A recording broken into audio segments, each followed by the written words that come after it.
Nós temos hoje um, um tema que eu tenho gostado muito de tratar. Ele é complexo para danar, difícil, e já me tomou muitas horas de sono quando eu comecei a desenvolvê-lo, já há algum tempo, e aí, numa única oportunidade, em Curitiba, a gente fez uma espécie de uma palestra sobre isso aí. Foi gravado, inclusive. Esse documento, infelizmente, não é disponível dentro da série trabalhada aqui pelo Antônio Carlos, porque foi gravada em Curitiba e nós estamos tentando resgatar esse material. Teve o mesmo título lá, né? E outros elementos relativos ao mesmo assunto a gente trabalhou aqui mesmo, quando nós estudamos a questão dos madras, né, dvaharas e maharas, esses sistemas, vamos dizer, essas placas eletrônicas que temos no nosso sistema remoto, é tão importante para o nosso enquadramento cósmico, uma espécie de uma bússola da viagem sideral ao longo de nossa existência. Nós vamos tomar esses assuntos, vamos tratar também de umas coisas complicadas que os ETs chamam de circuito oitavado de Várvara, né? Esse é tudo material meio complicado. Complicado porque, na verdade, nós não estamos acostumados com a estrutura de conceitos que os ETs utilizam, né? Eu tiro esses nomes da teosofia, eu tiro esses nomes da própria da eubiose, tiro enfim, das doutrinas secretas do modo geral, do próprio espiritismo que trabalha com esses nomes. Mas os ETs, por exemplo, quando falam de corpo físico, eles não se referem, não tem essa mesma abordagem. Eles falam o sistema sensório adaptado, entende como é? O corpo para eles é o sistema sensório adaptado a esse nível de frequência. É isso que é o corpo físico. Se eu tivesse que mudar todos os nomes e os conceitos, eu ia chegar numa hora que eu ia ficar embananado e não ia conseguir organizar as coisas. Eu tenho os nomes que os ETs dão aos sistemas sensórios que correspondem aos corpos. Porque para a gente, o corpo, a gente entendendo como um vestuário, a gente tem uma visão um pouco mais tranquila, né? Dá para encaixar na cabeça da maneira legal. Mas você se imaginar e como um sistema sensório adaptado a esse plano de frequência, a gente fica meio embananado. Agora, aí quando a gente começa a estudar, vamos dizer, a fisiologia dessas estruturas de sensibilidade, aí começa a dar um certo pepino, porque a gente falar, por exemplo, de circuito oitavado de Várvara, parece um monte de palavrão, né? O que significa isso, né? E fica, então, começam a aparecer dificuldades conceituais na exposição de certos assuntos. Mas nós vamos tratar disso. Essa é uma comunicação que não foi longa, é um texto apresenta um certo hermetismo no início, inclusive eu não o entendi direito, porque havia alguns vazios na minha compreensão sobre o problema, mas que agora estão parcialmente superados, a gente já tem podido conversar com isso. Não é um assunto vasto, ele é intrigante que os espaciais dão para a gente aproximar esse conhecimento do nosso cotidiano. São maneiras, são dicas dele em relação a como podemos fazer aquilo que tanto ansiamos fazer, que é a coisa do desenvolvimento espiritual, essas coisas que nós damos esses nomes. Para eles as coisas não são dessa maneira. Eles não usam essa história de desenvolvimento espiritual. E são conceitos que nós trabalhamos porque não temos alternativas conceituais. Não temos nem palavra para dizer, na verdade, ao que ele se refere. Então a gente vai improvisando, mas assim mesmo eu acho que a gente vai aprender. Há muito tempo atrás, esse espacial que há anos apoia e assiste o nosso trabalho, o Mabisa, ele escreveu que é falsa a impressão de que somos nós que passamos pela vida. Na verdade, o que ocorre é que a vida é que passa através da gente, né? É uma perspectiva diferente, mas que nos abre entendimentos muito interessantes sobre esse fenômeno. Nós costumamos acreditar que nós somos um ponto localizado num planeta. Essa perspectiva ela é inadequada no conhecimento vimanosófico.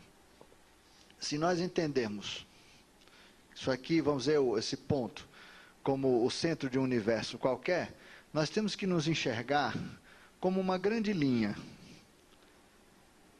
Uma linha que um dia partiu e voltou formando um arco apertado. Mas que, à medida que esse universo vem amadurecendo, essa linha também vem se abrindo, formando até, por exemplo, uma linha tão expandida quanto está aquele universo expandido. Então, nós somos, na verdade, uma linha sobre a qual há um ponto. Esse ponto, que nos permite o sentimento, a sensação de ser e estar aqui,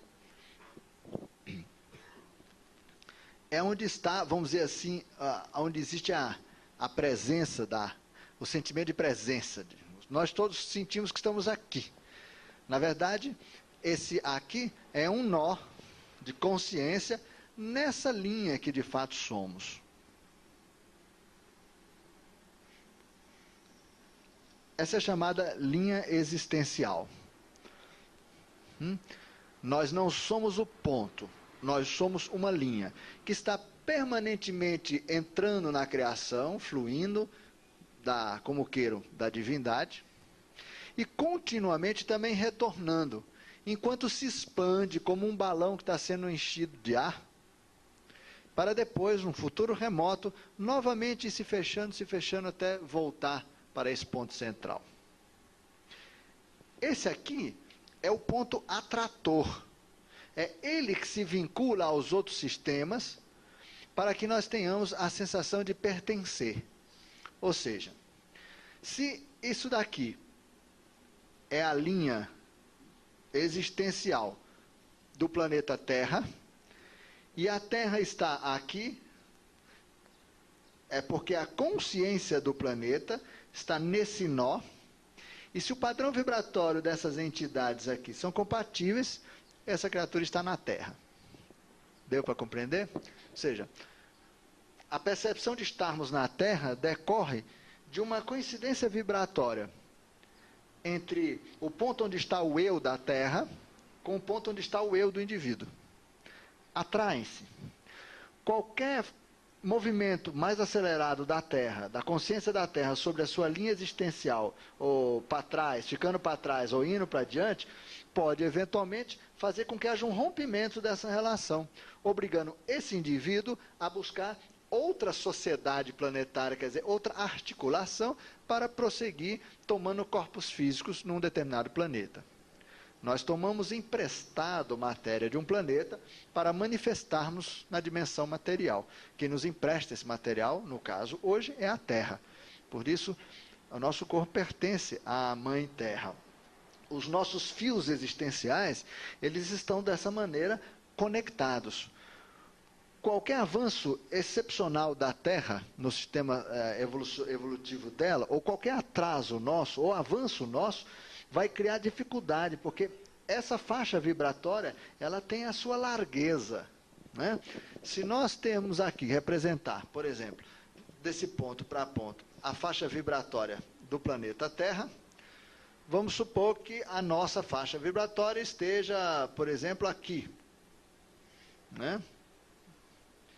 Como a área em comum, isto é, quando nós estamos aqui nesse segmento, nós somos compatíveis com o padrão vibratório da Terra, sem problema. Se por acaso nós estamos vibrando já num patamar aqui, veja que nessa faixa vibratória a Terra não tem frequência aberta. Portanto, esse indivíduo não é atraído por esse planeta, mas por outro. Ok? Então, isso é um primeiro conceito importante. Esse ponto aqui, ele, vamos dizer assim, ele decorre essencialmente vamos dizer, de uma extensibilidade que o ser tem na sua sociedade com o universo específico no qual ele se insere. Vamos dizer uma coisa. Não imaginem, por favor, isso aqui como um ponto e isso aqui como uma linha. Imagine uma criatura esticada como um elástico.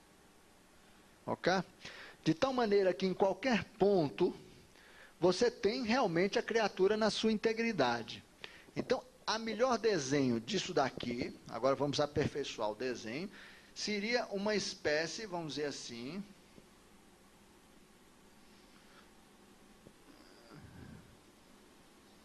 de uma cobra engolindo o próprio rabo, e que engoliu um caroço. Ou seja, a realidade completa do indivíduo está em todo o circuito, ainda que haja uma concentração, digamos, nervosa ou consciencial, num determinado instante dessa linha. Ok? Este caroço aqui pode ser digerido e ele pode perfeitamente se distribuir ao longo da linha.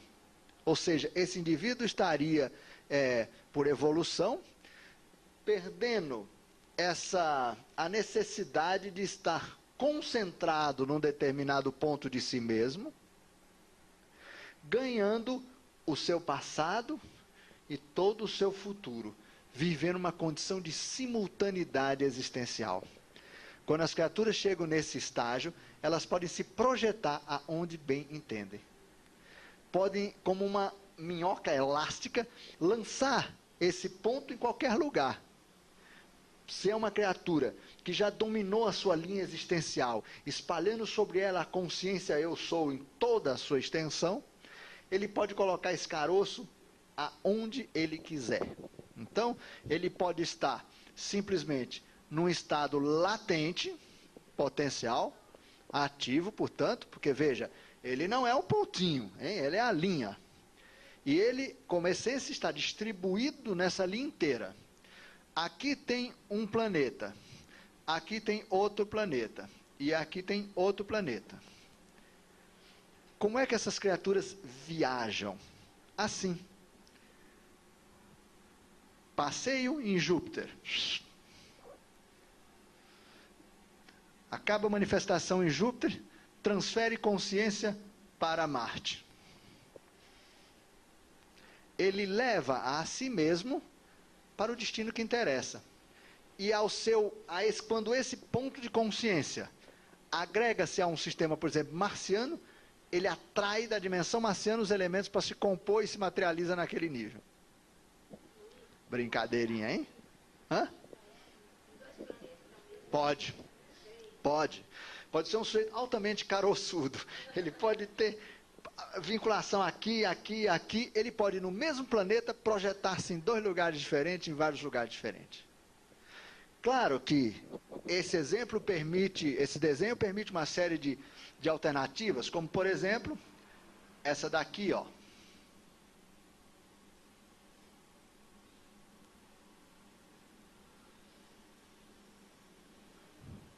O que eu quero dizer? Esse indivíduo tem a sua consciência espalhada pelo passado dele e um bom trecho do futuro, mas não sobre toda a linha existencial.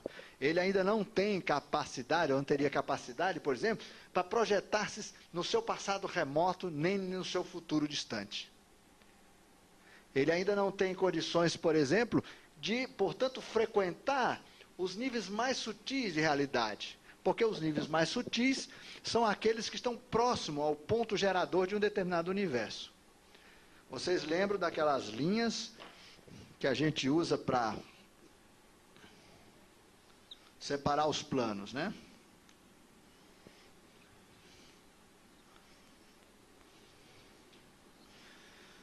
Plano físico, etérico, astral ou áurico, mental concreto ou intelectivo, mental superior ou intuicional, também chamado psíquico.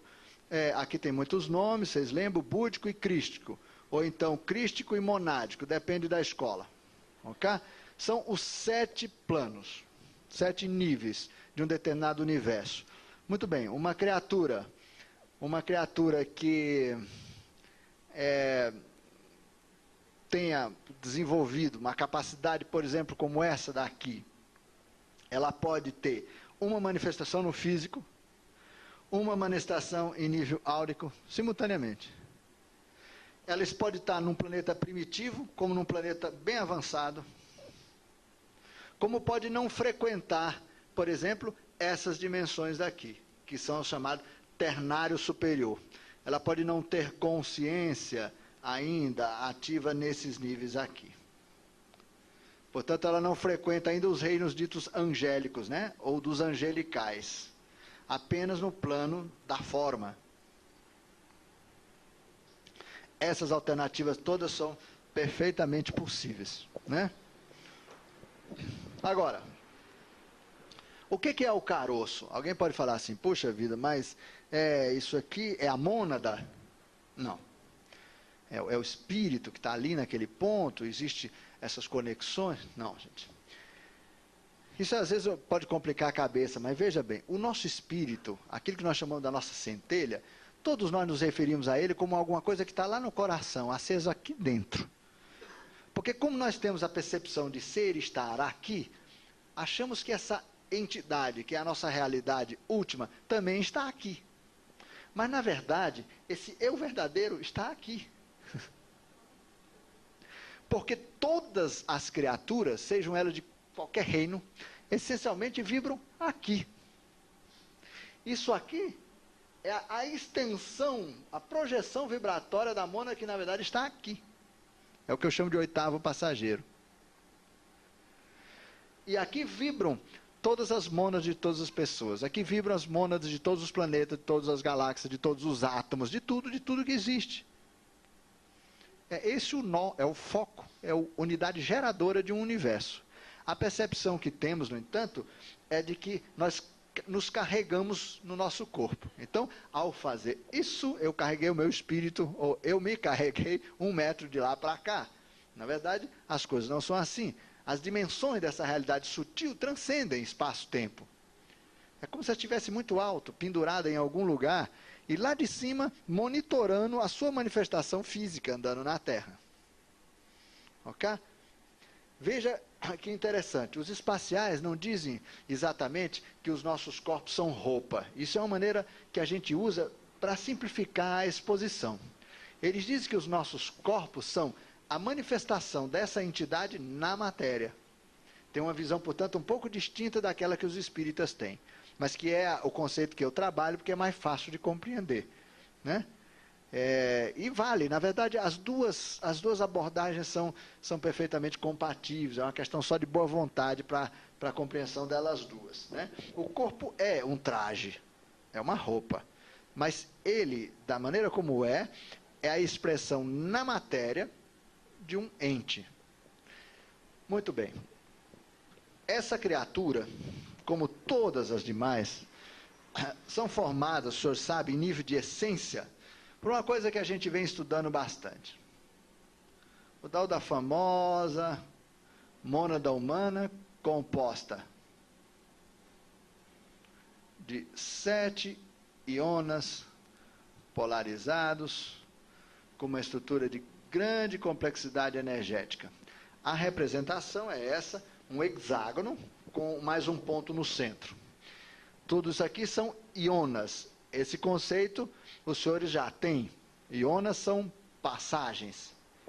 De um lado está o Criador, inacessível, incognoscível, inominável, trans ou adimensional, alguma coisa cujas criaturas não podem acessar e do qual nada se pode saber absolutamente. O lado de cá é o cosmos, a criação, todas as criaturas, como uma moeda, né? Há um trânsito permanente. Se nós representarmos a criação, vou aproveitar esse desenho aqui.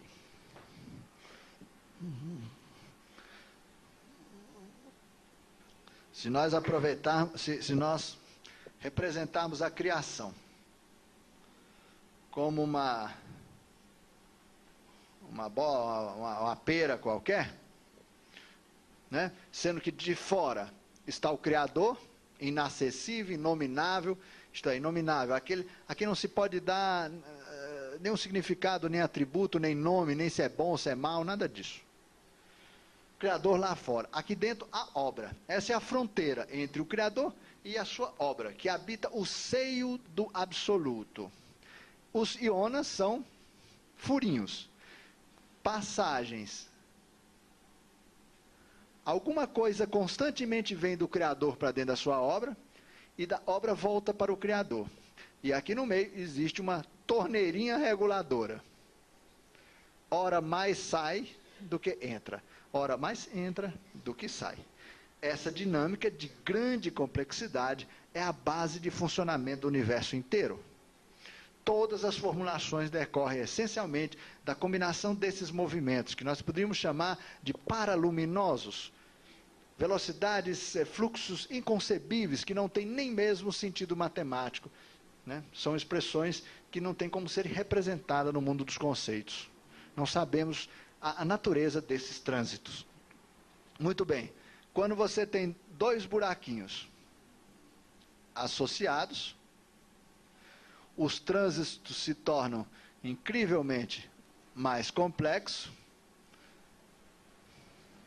Essa criatura, isto é, cuja centelha ou cujo espírito é formado de dois íonas interligados, né, é o chamado reino atômico. Com um só, você já sabe, é o espaço. Primeira e mais simples das criaturas. Reino atômico, depois com 3, o reino dos trídeos. Trídeos é qualquer organização molecular, orgânica, qualquer coisa. Por exemplo, um cristal é um trídeo, um fígado, um pulmão, um coração, uma molécula. Qualquer nível de organização, ordenamento, ocorre em função da existência de um espírito. Então você pode falar no espírito de um cristal, o espírito do seu coração. Você pode, de alguma forma, entrar em sintonia com aquela entidade que conforma espiritualmente o órgão que nós chamamos coração.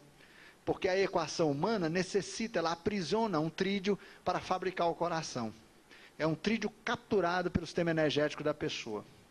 Né? Então, trídeos. E existem trídeos livres também, independentes, que são, por exemplo, os fungos aqui na Terra. Eles não são plantas nem animais. São trídeos, é uma organização muito interessante. É a expressão mais evoluída e complexa de um trídeo, porque ele é independente, ele não depende de outros organismos diretamente. Ele não foi capturado por ninguém, a não ser pela Terra. Né? Ele é livre. É como se fosse um sub-órgão da Terra, do seu mundo da vida instalado aqui. É um trídeo. Com 4 íonas, nós temos os corpos celestes. Planetas, sóis, galáxias, sempre o espírito de um corpo celeste, também chamado reino mineral, aqui estabelece uma grande confusão, né? Tem 4 íonas, quer dizer, a Terra tem 4 chakras básicos. Com 5 nós temos os animais, os vegetais. Com 6 nós temos os animais. O símbolo é um hexágono. E por fim, com 7, o reino hominal, o reino dos humanos. Né? Tudo que existe aqui dentro da criação está dentro de um desses 7 tipos. No entanto, as variações são fantásticas. Hein? Os 5 plantas.